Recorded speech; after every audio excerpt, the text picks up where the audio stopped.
Assalamualaikum warahmatullahi wabarakatuh. Perkenalkan, nama saya Faiz Ramadan. Di sini saya ingin menganalisis kurva. Baik, langsung saja. Kurva yang pertama itu ada kurva keseimbangan dalam model Keynesian.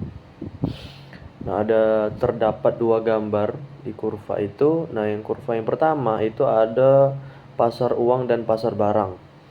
Nah, di situ terdapat kurva permintaan uang atau L.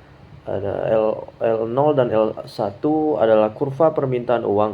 Kurva ini menunjukkan hubungan yang terbalik antara tingkat suku bunga. Tingkat suku bunga itu ditandai dengan R dan juga jumlah uang yang diminta itu ditandai dengan huruf Y.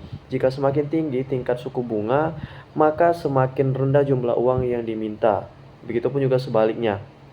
Lalu pergeseran dari L0 ke L1 itu menunjukkan peningkatan permintaan uang, mungkin disebabkan oleh peningkatan pendapatan atau ekspektasi dari inflasi. Terus ada juga kurva penawaran uang atau M. Jadi dari M0, M1 itu adalah kurva penawaran uang. Kurva ini itu menunjukkan jumlah uang yang tersedia di dalam perekonomian. Nah, ketika pergeseran dari M0 ke M1 itu menunjukkan peningkatan penawaran uang yang biasa itu dilakukan oleh bank sentral dalam melakukan penawaran uang melalui kebijakan moneter yang diterapkan oleh bank sentral. Lalu kurva tabungan atau S. S0 dan S1 adalah kurva tabungan. Kurva itu tuh menunjukkan hubungan positif antara tingkat suku bunga ditandai dengan huruf R dan juga jumlah tabungan atau huruf Y. Jika semakin tinggi tingkat suku bunga, semakin tinggi juga insentif untuk menabung. Nah, pergeseran dari S0 ke S1 itu menunjukkan peningkatan jumlah tabungan. Nah, lanjut ke titik keseimbangan. Nah, titik keseimbangan itu terdapat pada titik perpotongan antara kurva permintaan uang atau ditandai dengan huruf L dan kurva penawaran uang atau M, menentukan tingkat suku bunga keseimbangan. Lalu titik perpotongan antara kurva S dan kurva investasi I itu menentukan tingkat pendapatan keseimbangan. Lalu pada gambar tersebut itu menunjukkan adanya pergerakan dari titik keseimbangan awal, yaitu pada saat terjadinya perpotongan antara L0 dengan M0 dan S0 dengan I0 menjadi titik keseimbangan yang baru, yaitu perpotongan antara kurva L1 dengan M1 dan perpotongan antara S1 dan I1. Lalu lanjut ke bagian B, pasar tenaga kerja. Nah, kurva permintaan tenaga kerja atau FN ini adalah kurva permintaan tenaga kerja yang menunjukkan hubungan terbalik antara tingkat upah real atau W ditandai dengan huruf W, WEX, dan jumlah tenaga kerja yang diminta atau N. Nah, jika semakin tinggi tingkat upah real, maka semakin rendah jumlah tenaga kerja yang diminta. Nah, pada gambar tersebut menunjukkan adanya pergeseran kurva permintaan tenaga kerja. Itu bisa dilihat oleh teman-teman dari P0 ke Fn menjadi Fn. Nah, kurva penawaran tenaga kerja atau G dan N adalah kurva penawaran yang menunjukkan hubungan positif antara tingkat upah real atau WEX tadi ditandai dengan huruf V dan jumlah tenaga kerja yang ditawarkan. N, semakin tinggi tingkat upah real, semakin tinggi juga jumlah tenaga kerja yang ditawarkan. Lalu titik keseimbangan. Nah, titik perpotongan antara kurva permintaan tenaga kerja Fn dan kurva penawaran tenaga kerja Gn menentukan tingkat upah real keseimbangan dan jumlah tenaga kerja keseimbangan. Nah, pergerakan kurva itu permintaan atau penawaran uang di pasar uang akan mempengaruhi tingkat suku bunga keseimbangan. Terus juga pergeseran kurva tabungan dan investasi di pasar barang akan mempengaruhi tingkat pendapatan keseimbangan. Pergeseran kurva permintaan atau penawaran tenaga kerja di pasar tenaga kerja itu akan mempengaruhi tingkat upah real keseimbangan dalam jumlah tenaga kerja keseimbangan. Lalu pergerakan dari kurva-kurva itu menunjukkan adanya perubahan dari variabel-variabel yang mempengaruhi pasar uang, pasar barang, dan juga pasar tenaga kerja. Oke, baik, selanjutnya teman-teman itu lanjut ke kurva selanjutnya. Nah, sekarang itu terdapat 3 kurva teman-teman. Nah, kurva ini tuh adalah penyesuaian dalam model klasik. Jadi gambar ini tuh menggambarkan kayak mana sih pasar tenaga kerja dan pasar barang itu menyesuaikan diri mereka dalam model ekonomi klasik ketika terjadi perubahan dalam permintaan agregat atau permintaan secara keseluruhan teman-teman. Terus juga model klasik itu berasumsi bahwa pasar itu selalu mencapai keseimbangan dengan cepat melalui penyesuaian harga dan upah. Oke, jadi untuk kurva yang pertama itu ada pasar barang dan jasa. itu terdapat kurva I itu investasi, menunjukkan hubungan yang terbalik antara tingkat suku bunga real dan investasi.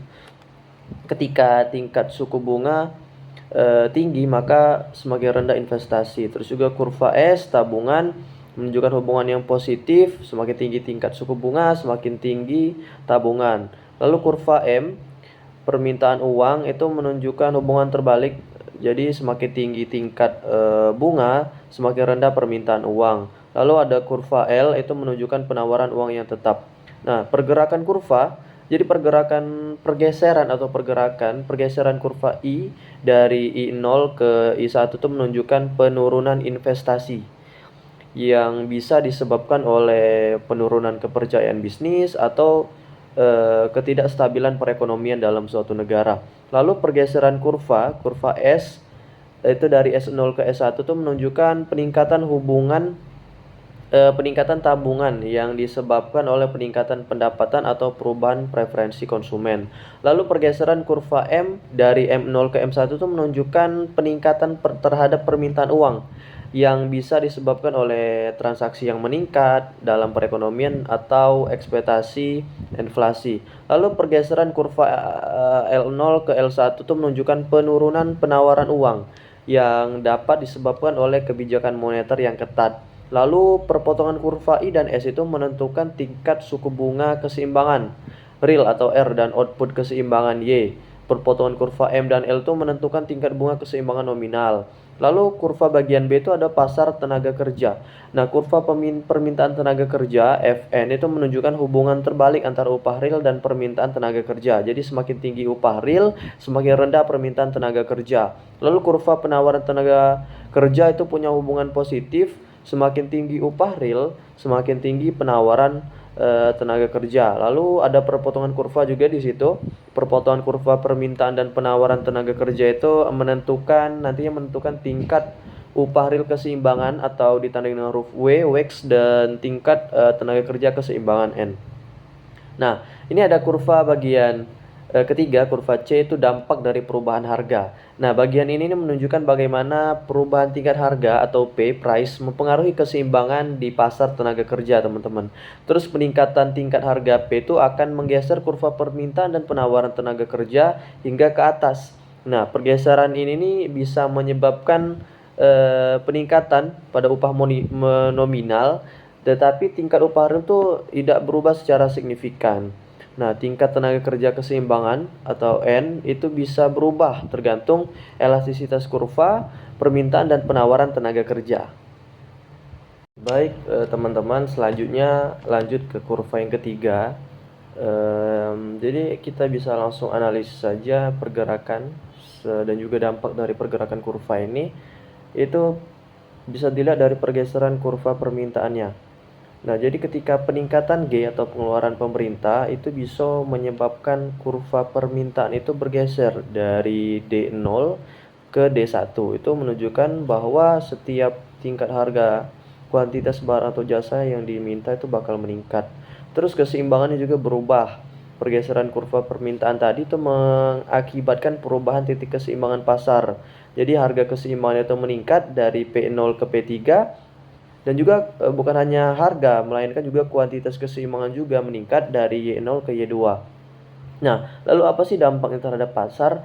Nah, jadi peningkatan permintaan dengan asumsi penawaran tetap atau S0 itu menyebabkan harga dan kuantitas barang atau jasa di pasar itu juga meningkat. Nah, hal ini tuh juga menunjukkan bahwa peningkatan pengeluaran pemerintah misalnya itu dapat merangsang aktivitas ekonomi, tapi juga bisa menyebabkan inflasi atau kenaikan harga. Jadi pengeluaran pemerintah itu tadi.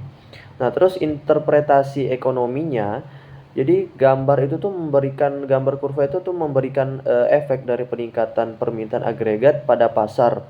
Terus juga peningkatan G atau pengeluaran pemerintah tuh bisa disebabkan oleh berbagai faktor, yaitu peningkatan pengeluaran pemerintah untuk infrastruktur atau program sosial, peningkatan kepercayaan konsumen atau bisnis, bisa juga peningkatan ekspor. Nah, efek dari peningkatan permintaan ini adalah peningkatan output Y dan harga P dalam perekonomian.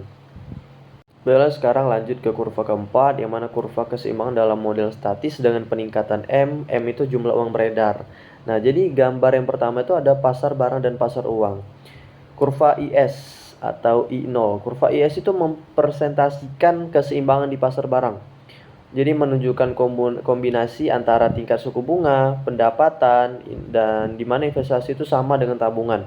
Nah, kurva IS itu memiliki kemiringan yang negatif karena tingkat bunga itu lebih tinggi sehingga mengurangi investasi, sehingga pendapatan juga ikut berkurang. Lalu kurva LM itu dilihat dari L0, L1, L2 itu kurva LM. Itu mempresentasikan keseimbangan di pasar uang, menunjukkan kombinasi tingkat suku bunga, pendapatan, permintaan uang sama dengan penawaran uang. Nah, kurva LM ini kemiringannya tuh positif karena pendapatan tuh lebih tinggi sehingga meningkatkan permintaan uang dan akhirnya juga akan meningkatkan tingkat bunga. Lalu peningkatan M atau jumlah uang beredar. Ketika jumlah uang beredar itu meningkat dari M0 ke M1 ke M2, kurva LM itu bergeser ke kanan dari L0 ke L1 kan ke L2 juga. Nah, pergeseran itu tuh terjadi karena adanya peningkatan jumlah uang yang beredar sehingga menurunkan tingkat bunga untuk setiap tingkat pendapatan.